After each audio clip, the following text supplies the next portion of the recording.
I'm just so delighted to see so many people here tonight, like standing room only. It's actually fantastic. The last 5 days, we have taken on 1,000 new Green Party members.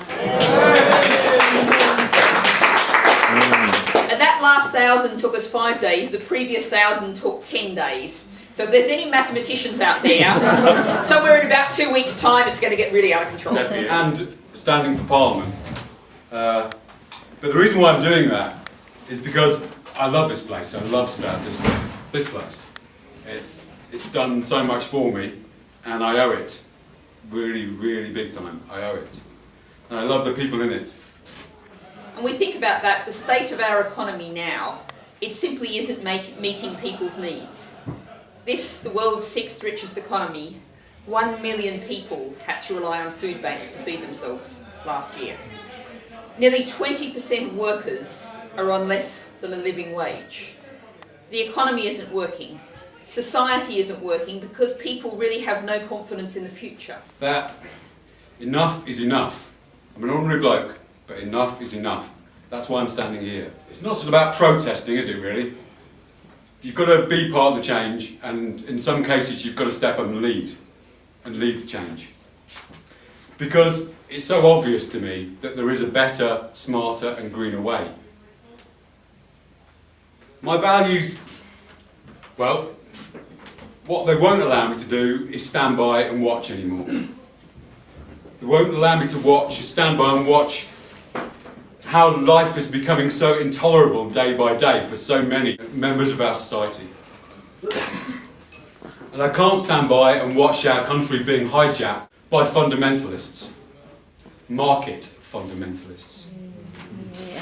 I can't stand by and watch as the coalition government continue to transfer power from those who have very little to those who already have a lot and are accumulating and amassing more by the day. I can't stand by while great swathes of our countryside are opened up to fracking. And I can't stand by while the greed and recklessness of the bankers continues to be protected. We've had 35, 40 years in which neoliberal, Thatcherite ideas have basically dominated our political discourse. And they're actually now wildly unpopular with the public. And so the only way, the final last gasp of those neo-Thatcherite, neoliberal ideas is to stick a populist gloss on them, to stick a pint of beer in front of them. And that, in a kind of way is really encouraging, because the fact is public mood has shifted. People really don't believe in privatisation. They know that privatisation is built on the foundation of 3 things: pumping public money into private hands, cutting the pay and condition of workers, and slashing the quality of services. Right. 5, 6 years after the financial crisis, that we still haven't reined in the bankers. We still haven't controlled the fraud, the runaway gambling, the utterly oversized banking sector that we have. And so there really has been a big shift in the public mood. And I don't know where it's going to end up. But most of all, I guess, really what motivates me is that I know there's a storm brewing. An almighty storm. A storm of proportions that we've never seen. Nobody's ever experienced. So now more than ever, there is an urgent need for sober and sensible voices in Parliament to defend environmental and social justice and the link between them.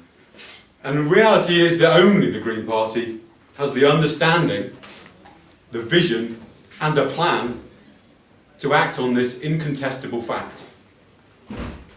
So really the choice is, for the people of Stroud, between business as usual.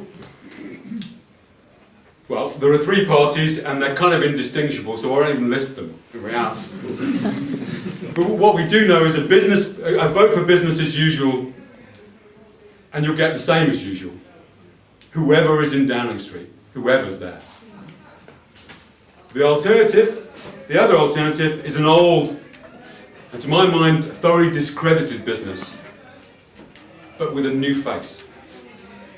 A slightly disturbing, grinning face, bent on blaming foreigners for literally everything.